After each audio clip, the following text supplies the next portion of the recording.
Hello matricians.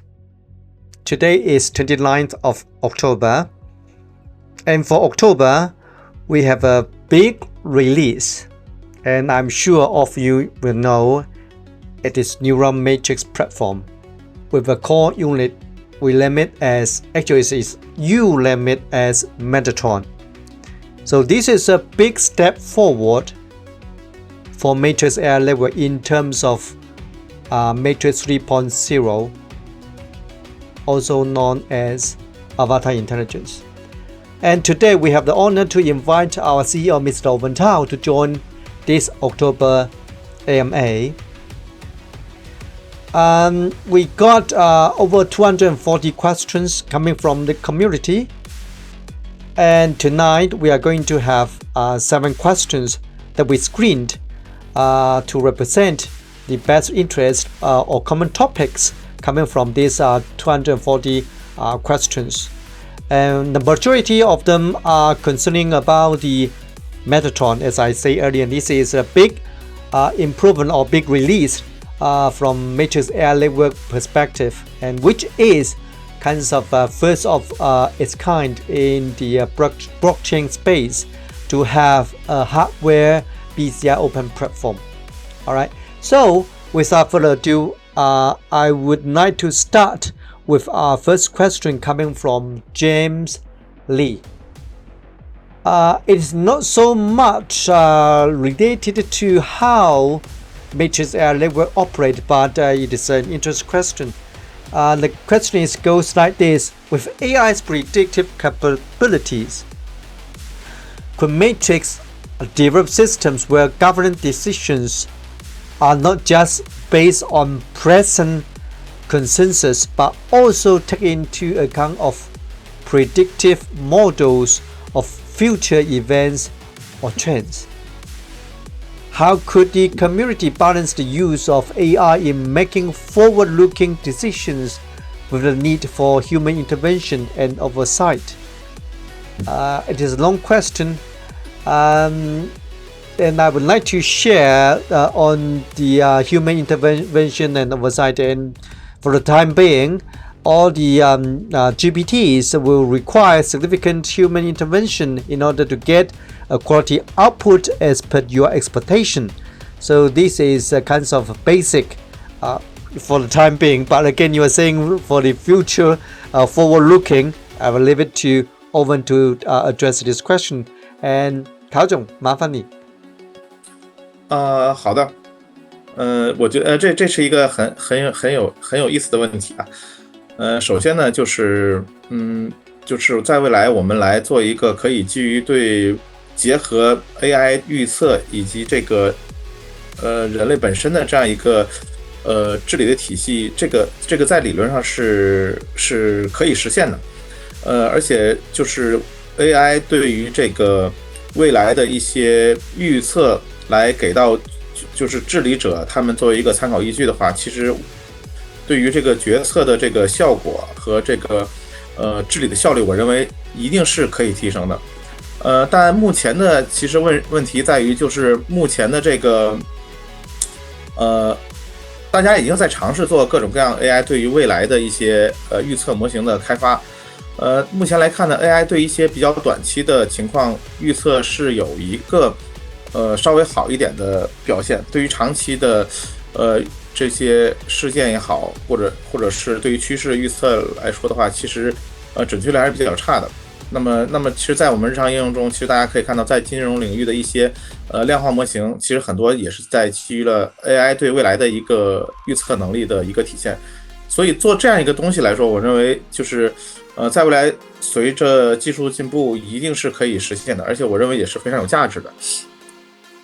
那么在实现这个目标过程中，我认为这个如何去平衡这个 AI 的一个预测的决策，还有对于人类在里边担任一个什么角色，这我认为是一个非常非常重要的一个点，也是一个很重要的一个挑战。我认为我们在这个过程中需要做这样几件事情。第一个呢，就是我们需要限定 AI 使用的范围。那么起码在最初 AI 预测它应该是一个辅助工具，它不应该去代替人类去做决策。那么我们也可以就是针对于不同领域，我们来调整 AI 的一些它的一些这个使用的权重，比如说在金融领域，对吧？就金融投资或者涉及到一些资源分配上面的话，我们可以把 AI 的权重调得高一些。那比如说在涉及到这种价值观，或者是像这个道德、民主这样的判断上，我们就把人类的权重调得更高一些。这我认为是第一点，我们限定 AI 的一个使用范围。对，这个其实对于这个体系来说是非常重要的一个基础。那么之后呢，就是我们在未来如果是真的把 AI 的这个预测的这个体系引入进来的话，我认为有一点很重要，是我们需要怎么说呢？我们这个 AI 的预测模型它应该是尽可能的对使用者是透明的，就是让使用者或者是让社区、让治理者应该知道 AI 是怎样得到这样一个结论的，就是它用了一个什么样的逻辑，它引用了哪些数据。那么从这样的话，我们也可以更好的去评估我们对它的这个预测的一个可信度，让这个其实反过来也可以更好的让我们的决策更加科学、更加有效率。对，然后最后呢，就是可能在未来逐渐的演化过程中，我们需要建立一个AI 与人类这个能够更高效协作的这样一个框架。对，然后我们既可以在这样的框架体系中，就是人类和 AI 有一个非常明确的分工，那我们既可以利用 AI 预测这样一个优势，又可以保证人类在这个体系中是有一个怎么说呢？是在关键时刻是有决策权的。那么这样的话，就可以保证，在治理上并不会大范围的偏离我们的初衷，来保证这个治理是，第一有效率，第二它是安全的，然后第三呢，它可以符合整个社区的一个长远发展的方向和利益。对，这是我认为，第一个这个东西是我认为是可以做出来的。第二个呢，就是我们在这个东西发展的过程中。我们应该去核心把控的几个点。当然，目前的 AI 的预测能力还并没有我们想象的那么好。那么我们目前即使引入这个框架的话，它也是一个实验性的，在很小的范围内去用。然后随着它预测的这个准确率越来越高，然后我们可以逐渐的去把它扩大，以及提高 AI 在这个体系中的这样一个权限。陶总，我想澄一下，就是针对这个事情的话，是我们可以做。但是我们应该不会做，因为这个是偏离到我们本身3.0的一个方向，是这样理解吗？对，这个就是这个不是我们未来主要需要去研发的一个东西。对，但是呢，就是但是其实你想，这个 Avatar Intelligence 它其实我们在做这个东西，它其实在某种程度上的话，它可能也是承担了这样一个角色，一个助理的角色，你的 AI 一个 AI 助手，它去帮你去做一些决策。对，但是这个并不是我们就是我们原计划去打算要做的一个东西。对。OK， 明白。Yeah, so James, I think Owen, I'll see you answer your question quite thoroughly. And just to complement what Owen just mentioned, I would take an example of when you use ChatGPT, sorry. A lot of time you cannot get a quality output.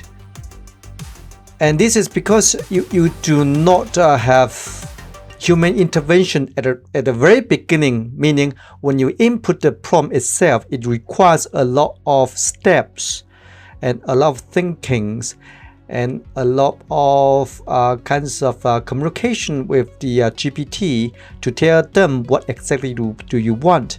And this is step 1 and step 2. Even you have a proper prompt going through a lot of steps, when it output to you, you still need to edit it significantly and even to push the boundary of GPT to give you more precisely of what you need or what you want. So speaking from this perspective, yes, human intervention and oversight is very important in order to give you a quality output, and quality means a consensus decision that is fit for the best interest of the whole community. And what Owen just mentioned is we Matrix AI level is capable of doing it, but this is not something that we are going to do it within a short period of time. Even next year, 2025, we will not kind of consider it because we have something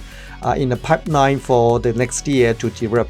And this is according to the roadmap that we set in the Matrix 3.0. So I hope this answers your question, James. And let's continue with the second question. Comes from Cactus 19925. While Matrix M for decentralization, do you foresee a scenario where the collective power of the network via AI becomes centralized due to the complexity of tasks and decisions? What countermeasures would you employ to maintain both collective and operational decentralization? An interesting question. And over to you, Owen. 好的，其实就是，这个怎么说呢？整个网络的一个认知能力的一个集中，其实就是大家也看了很多这个关于这个人工智能的一些科幻电影。对，其实大家一直对于这种集中化的人工智能，其实都是有一些担忧的。那在某一天，他们会不会觉醒？其实来这个怎么说呢？来对人类做一些不利的事情嘛。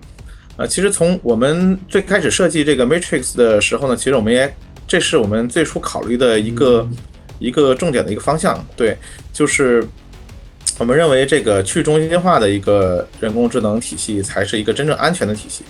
对，那么如何去避免它的集中化呢？其实我们认为这里面最重要的是2个点。第一个点呢，就是基于整个网络的一个共识机制。对，如果我们是基于一个去中心化的一个网络的共识机制的情况下，其实我们是没有必要太去担心整个网络它会变得这个认知的这种集中化的。我们认为这个是没有问题的。就是那基于区块链的一个共识机制，包括我们 Matrix 设计的这个共识机制来说的话，它是可以有效的让整个网络它的这个认知能力，它是一个非常分散化的。第二点呢，就是我们一定要是一个去中心化的一个分布式的一个 AI 计算架构。对，只有这样的话，我们才可以将所有的这种 AI 模型的运作，包括它的叫整个运行体系，都是一个保证它一个去中心化的。那么我们把这个所有的复杂任务分解成多个小模块，然后分布到不同的节点上运行，那么每个节点去处理一部分任务，那么这个也可以有效的避免所谓的这种集中化。那正好我们的这个 Manta 就是来解决这样一个问题的。就我们设计它，一方面是为了提升整个社会的一个资源的一个利用效率，对，然后解决一些包括算力、能源浪费的这样一个问题。另外一方面，它其实也是真正有效的去对抗这种所谓 AI 集中化的一个非常有效的手段。对，这个是我们的一些看法和我们在做的一些事情。OK， 好的，谢谢陶总。So, shall we continue with our third question? Okay. Yeah, good. So Matricians, the next 5 questions are concerns about the Metatrons, and I'm sure you don't want to miss it. So stay tuned with this DMA. All right. First question concerning the Metatron comes from Mac. I can feel his excitement. When can we buy Metatron? And is the only possibility to buy it with MAN? Means our cryptocurrency. Yeah, I would like to buy it as well, but I'm not a developer right now because I know right now at this stage we are targeting those developers to build stuff based on our Metatron and also the technical documents that we put available on the Neural Matrix platform. Yep, so I will give this question to Owen to answer it. 陶总，麻烦你。好的，首先呢，就是在目前阶段呢，我们的 Metatron 只有数量不多的一些原型机，现在目前并没有，我们还没有大规模的去量产。在未来呢，其实对于这个一般性的用户来说的话，我们并不会直接把 Metatron 直接去这个给一般性的使用用户，因为就是如果是你没有一个应用去用它的话，其实你去买它是没有意义的。Right. 对，所以呢，就是 Metatron 的最初的这种所谓的零售，一定是结合着应用来的。对，比如说我们马上要上线的一个跟睡眠有关的一个应用，那么他们肯定是这个应用，它肯定会有一套相应的一个零售的方式，让用户去得到我们的就是带有以我们 Metatron 为核心的这样一个和睡眠相关的一个产品吧。对，那么你这样一般的用户，你得到了这样的产品，你又可以有一个应用去用它，那这个是比较好的方式。然后我们现在的原型机呢，就是目前还没有开放，在未来吧，因为我们现在数量还比较少，我们在产出下一批原型机之后，当然我们现在也在做一些升级了，我们可能会在这个开发者网站上用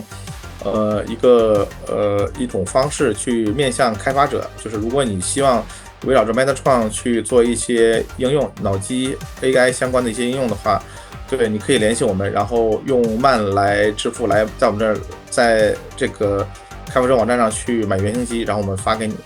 对，但是这个原型机肯定是不带有任何应用的了。然后，你根据这个网站上的这些开发指引，然后包括有问题的话，可以与我们的一些开发人员去进行一些联系互动，然后再去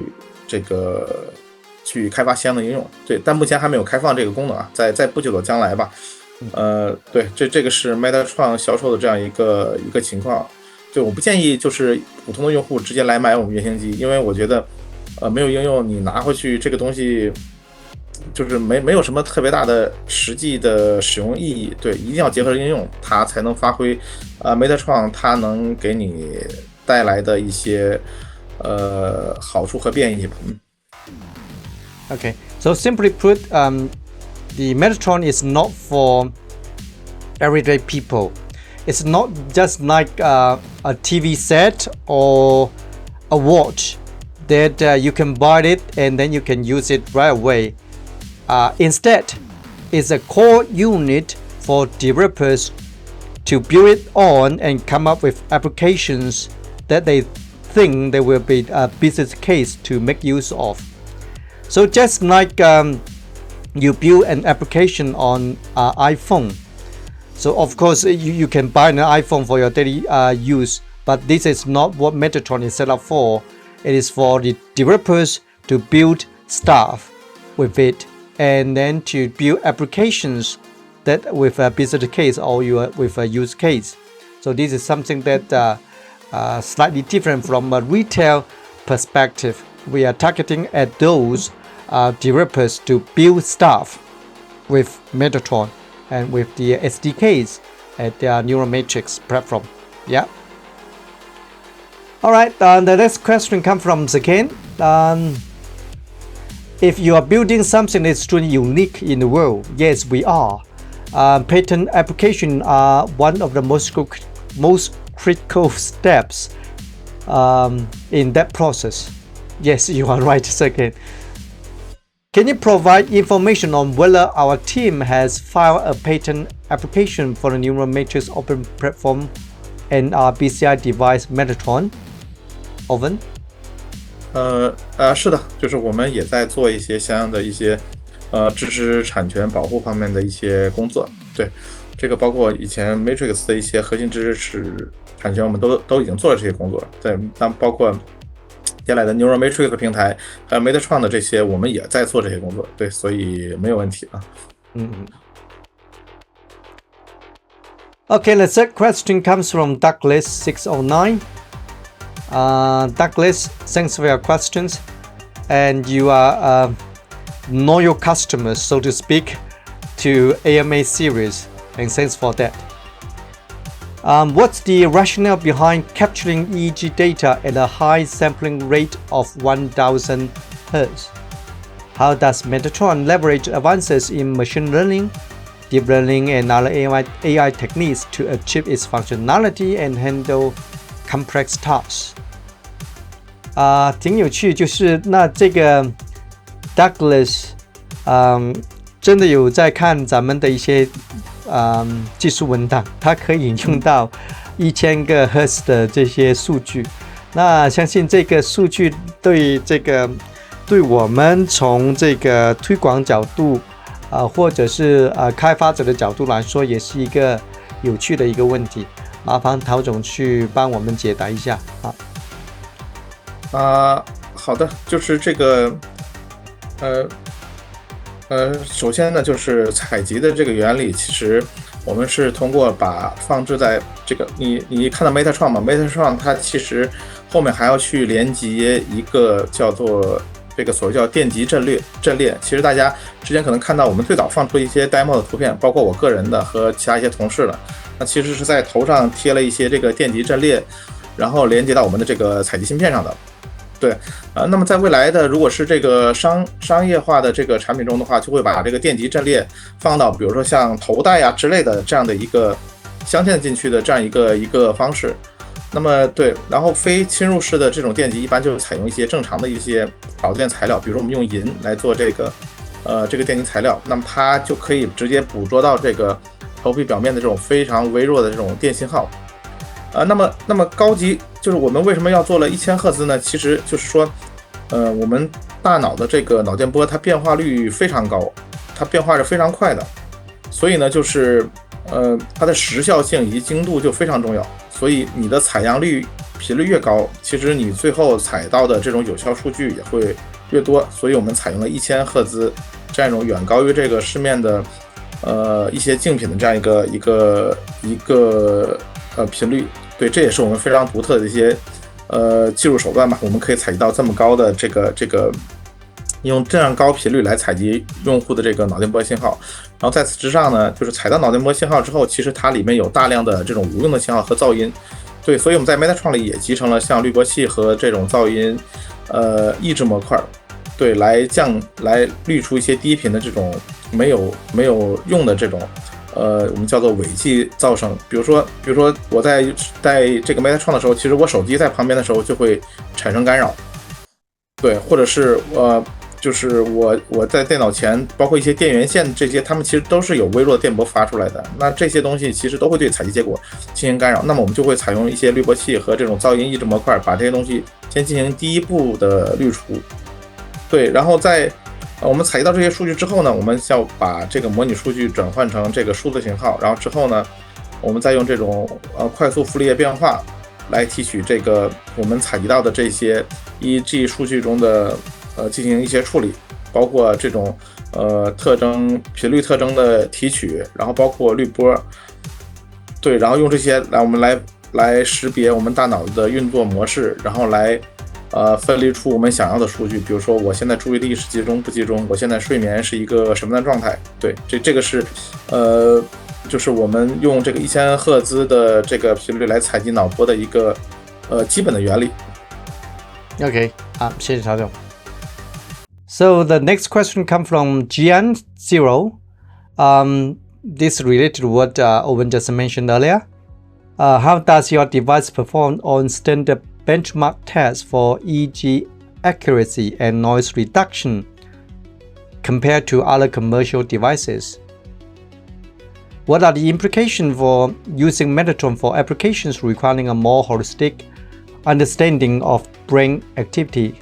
Can you clarify how the blockchain is used for data storage and access? And basically, this question consists of 3 sub-questions, so let's tackle it one by one. And all of them are very insightful questions, and let's see what kinds of insights Owen will share with us. Yeah, Owen. 好的，我来逐步回答这三个问题吧。首先呢，就是我们的这个Metatron 跟竞品，比如说大家知道这个像 Neuralink 也在做类似的东西啊。对，我们跟市面上竞品，我们核心上其实是有，我们认为最重要的，我们有3个优势。第一个优势呢，就是我们的这个 Metatron 它的功耗是非常低的，非常低的功耗呢，它其实会带来一些好处。第一个好处呢，就是说它可以有更高的一个续航以及安全性。对，比如说我们这个就像你要监测睡眠嘛，对不对？那你起码要保证有12个小时的续航。对，那么低功耗就可以很好的满足这样一个应用场景。然后同时呢，就是我们用更小的电池呢，大家知道戴在头上的这个东西，其实它的功率越小，其实安全性也越高。对，那么低功耗就是有这样的2个好处。另外一个就是我们的低功耗，大家也看到了，上次我给大家演示了一下我们的那个 Metatron 大概什么样。对，低功耗的另外一个好处呢，就是由于电池小了，那么它本身的尺寸也会变得更小。那么小尺寸呢，其实就更易于去做各种各样的，结合各种各样的场景去做不同的这种穿戴式设备。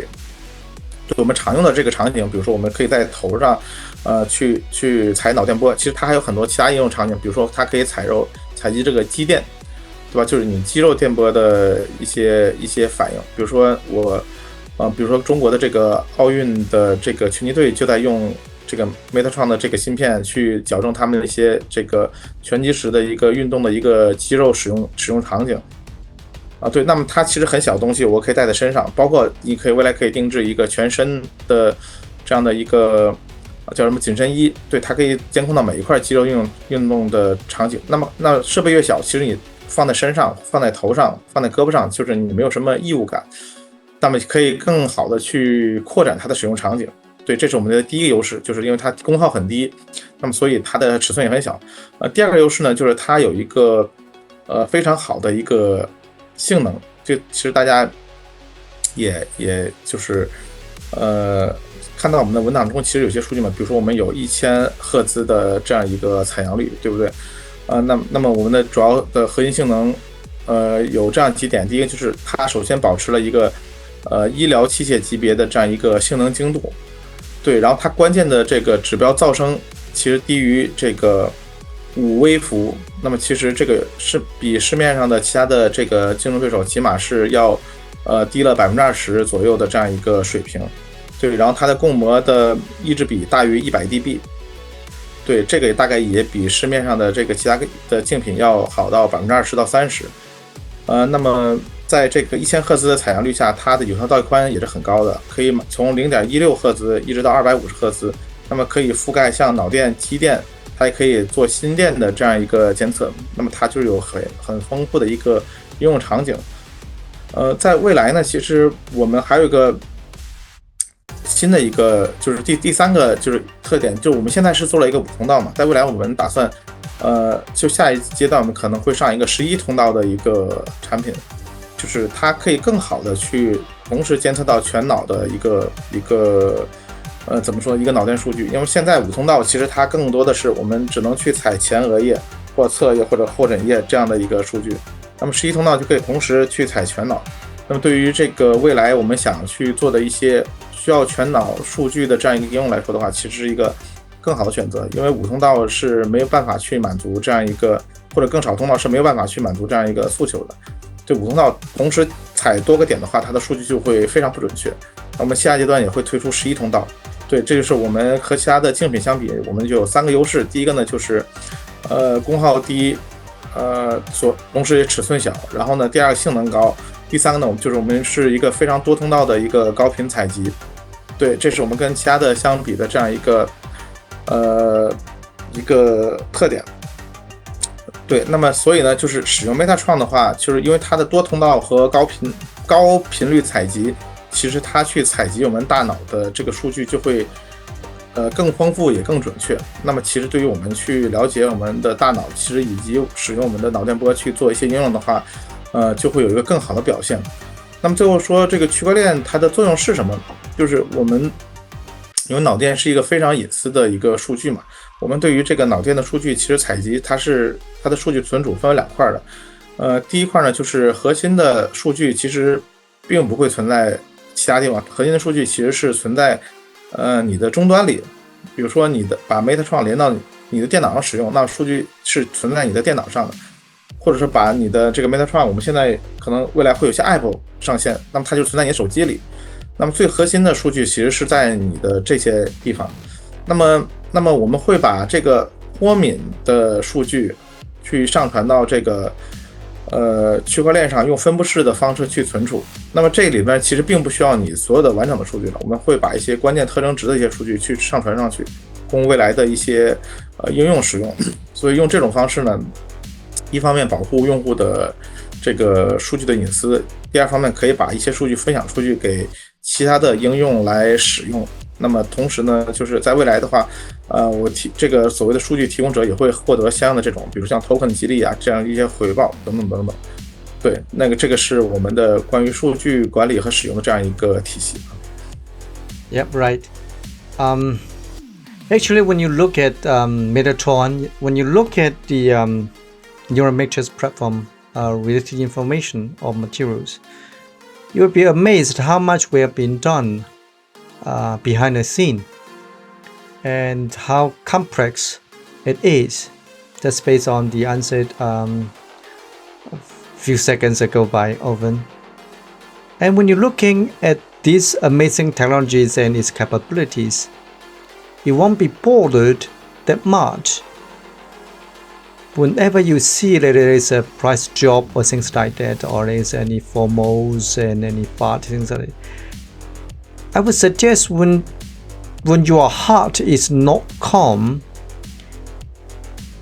you sit and you do some reading and do some research about Matrix AI network, about Metatron, especially its capabilities and how that's benchmarked with others. You'll be amazed. Everything is just about timing. Stay calm. All right, our last question comes from Bull5 Run. I like the name Bull5 Run. All right, our world's first blockchain-based BCI platform has been released, but people have only seen the website superficially. All right, taken, and have not fully understood it. Yes, you are right. Will we soon be able to see an educational demo of how our platform works and should be used? 陶总，麻烦你，这是最后一条。好的，首先呢，就是非常感谢你对我们的这个 Neural Matrix 的这个新平台的关注。其实我们这个平台呢，其实它并不是面向一般用户的一个平台，这个平台是一个开发者平台，它是面向于未来希望基于 Neural Matrix 以及像 Metatron 我们的硬件去做开发的用户，这些开发者给他们提供的一个平台。所以对于一般用户来说呢，其实对于这个平台它是怎么运作和去使用，其实理解起来是会有一些困难的。那么其实我认为这个问题分为两个部分。第一个部分呢，其实对于一般用户来说，未来想知道我们的这个 Metatron 以及 Neural Matrix 是怎么用的，最好的方式呢，其实就是随着我们 Neural Matrix 平台上的这些应用一个一个推出来之后，比如说我们现在我们正在跟这个生态伙伴一起做的这个和睡眠相关的一个应用，对。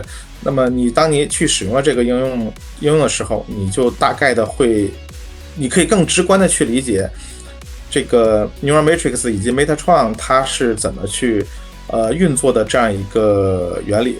对，同时我相信这些应用的开发者，他们也会给你提供一个非常详细的说明，你怎么去使用这个产品，它会为你做什么。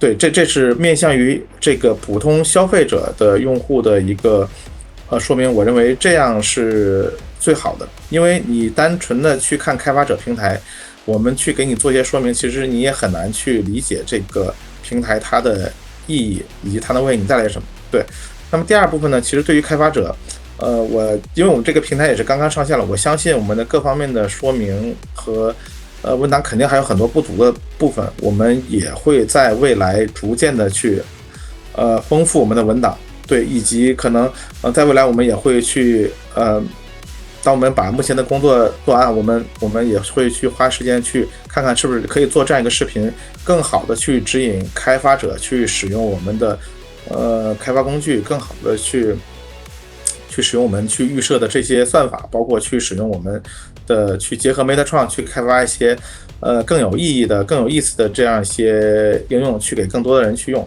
对，所以对我们会更好的更多的去丰富我们这个平台内容。然后，但是对于一般消费者来说，如果你想对这方面有更多的了解的话，我的建议是等到我们这些应用上线，你去在应用上去找你需要的信息，我认为会更加直观、更好理解。好的，谢谢陶总。So all these questions are wonderful questions, to be honest, and I'm particularly impressed with the depth of this question, especially concerning about the Metatron is commercial applications, things like that.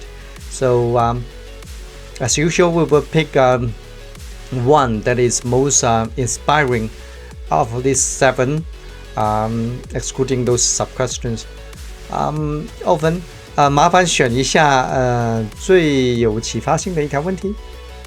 我觉得最有意思的问题就是第一个问题吧，就是关于这个 AI 的这个治理方面的这个。OK，要不要多选一条题目是关于 Metatron？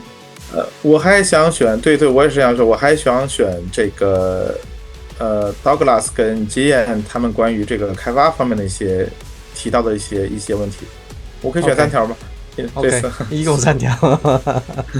Okay, yeah, I do appreciate those quality questions that really kinds of digest our information and then you do follow publish, and this is good, especially for you as an investor to understand what we are after. And as a matured investor, you won't be bothered so much in terms of price up or drop. The more that you get to know about Matrix, the more you get to know about our technology, the more you get to know about our team, the more faith you will have. There will be a lot of noise out there. There will be a negative issues happen from time to time. Just hold up tight.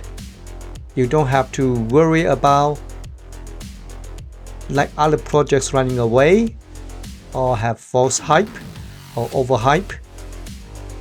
We are always put our foot on ground and build stuff. Metatron is a very good example to show we can handle difficult, challenging, complex tasks. Alright, so this is something that I want to share with the community from the bottom of my heart. And I have nothing else to say. So this concludes the October AMA. And thanks, Owen, for your time to join this October AMA and share with the community so much insights. Thank you very much, and bye bye, magicians. Take care. Bye bye.